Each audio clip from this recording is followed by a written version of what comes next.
Bonjour à tous, dans cette vidéo on va corriger ensemble un exercice sur l'interféromètre de Michelson qui est une résolution de problème qui s'appelle mesure de l'épaisseur d'une lame qui est tirée d'un oral de CCINP.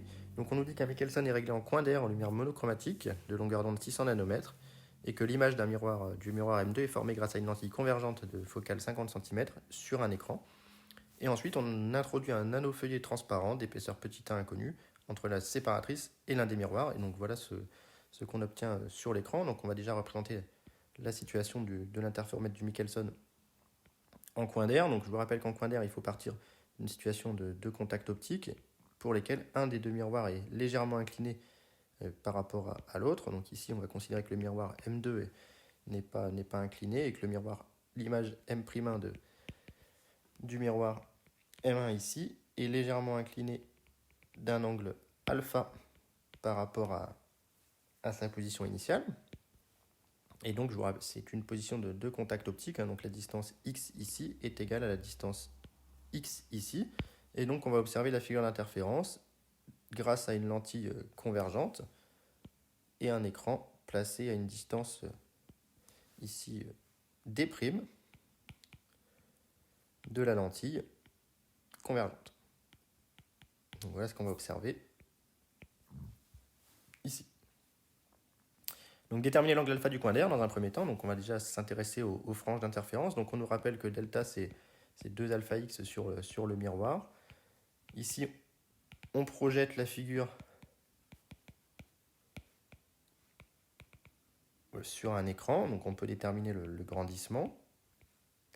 Donc le grandissement de L se détermine assez facilement. Gamma c'est, d'après une des formules de Newton, c'est moins f'A' sur la distance focale. Et donc f' est situé à une distance ici petit f' de la lentille. Et donc on s'aperçoit que f'A' c'est égal à d' moins f'.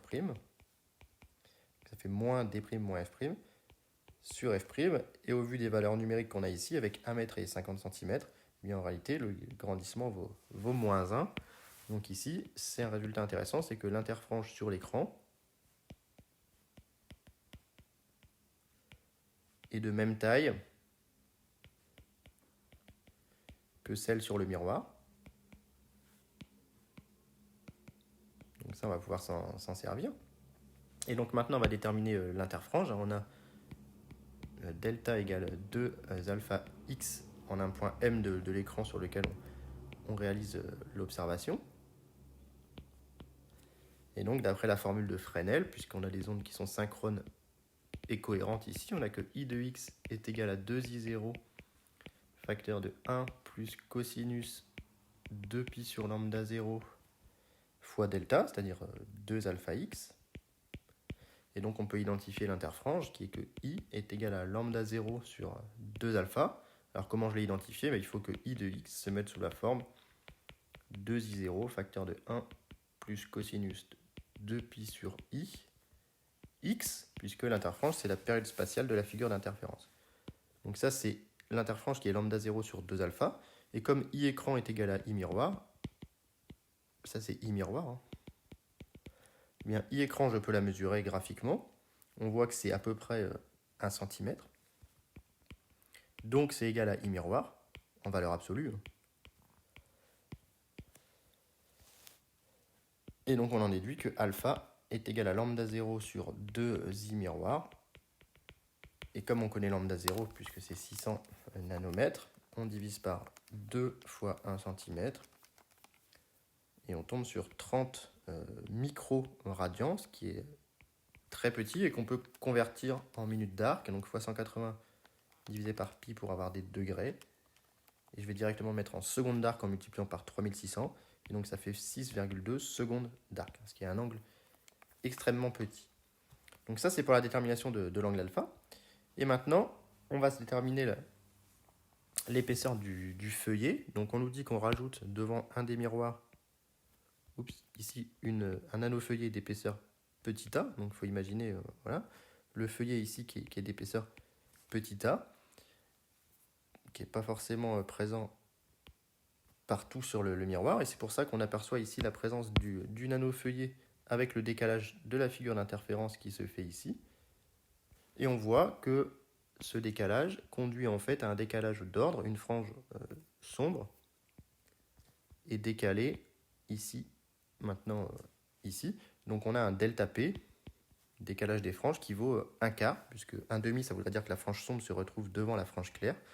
Donc on a un décalage des ordres,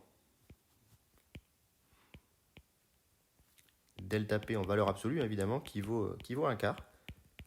Une frange sombre se retrouve au milieu, derrière du système frange sombre, frange claire. Donc ça, c'est vraiment un décalage d'1 quart. 1 demi, encore une fois, ça voudrait dire que la frange sombre se retrouve devant la frange claire. Et donc ici, on a évidemment, sans le nanofeuillet, on a delta qui vaut 2 alpha x. Et donc avec le nanofeuillet, et bien, qu'est-ce que ça rajoute? Ça rajoute delta prime, c'est 2 alpha x plus, qu'est-ce que ça rajoute? Ça rajoute le parcours d'une épaisseur petit a dans du verre, d'indice petit n, 2 fois, attention, encore une fois dû à l'aller-retour de la lumière, mais moins ça dans l'air. Donc ça fait 2n-1 fois a. Le 2, il est dû à l'aller-retour.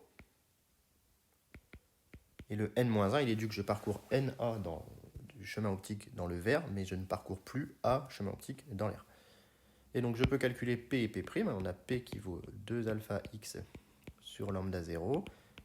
P' qui vaut 2 alpha x sur lambda 0 plus 2 fois n-1 a sur lambda 0. Je n'ai pas réfléchi au signe ici, encore une fois, sur delta prime. Je ferai plutôt en valeur absolue en réalité. C'est pas très grave. Et donc la valeur absolue de delta P est égale à 2 facteurs de n-1 a sur lambda 0. Et ça, on a vu graphiquement que ça valait 1 quart. Et donc on en déduit que petit a est égal à lambda 0 sur 8 fois n-1. Et donc si on fait le calcul, on était sur 600 nanomètres, divisé par 4, ça fait 150 nanomètres. Donc vous voyez, ici on a une méthode, somme toute, très précise de mesure de l'épaisseur d'un nanofeuillet par observation sur un Michelson en coin d'air du décalage de la figure d'interférence.